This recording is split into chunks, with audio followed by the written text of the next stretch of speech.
जी के बारे में आप सुनना चाहती हैं, खेसारी लाल यादव जी के बारे में सुनना चाहती हैं, सड़क छाप गवैये हैं ये बहुत ही छिछोरे। कुछ न्यूज़ जो न ट्रेंड में चला था, जैसे कि ट्रेंड में एक न्यूज़ चला था कि भाई नेहा सिंह राठौर जौन हैं, कुछ पवन सिंह, खेसारी लाल, मनोज तिवारी जौन भोजपुरी के गायक हैं, उनके कुछ ऐसा बात कही दहन कि भाई बवाल मची।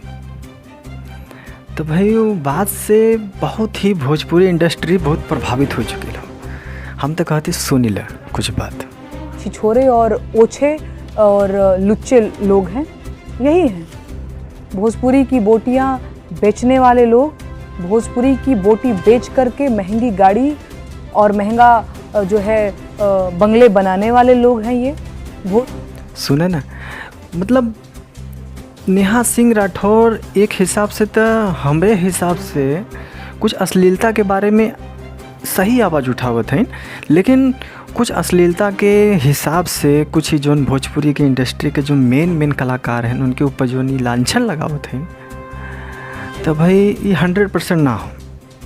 तो देख ला आगे का कहत है नेहा सिंह राठौर इन सब गवैयों के बारे में। उनके मतलब सड़क छाप गवैया भी कही चुकल हैं। तो भाई देख ला, सुन ला, हम तो कहते हैं। जी के बारे में आप सुनना चाहती हैं, खेसारी लाल यादव जी के बारे में सुनना चाहती हैं, सड़क छाप गवैये हैं ये बहुत ही सुना ना।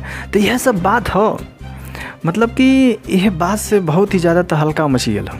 भोजपुरी को माई माई बोल करके माई को सरेआम बीच बाजार लहंगा और चोली नोचने वाले ये लोग हैं, यही ये लोग हैं बहुत ज़्यादा। और ऐसे ही हम देखा न्यूज़ और खबर आप सबके बीच में लियावत रहो।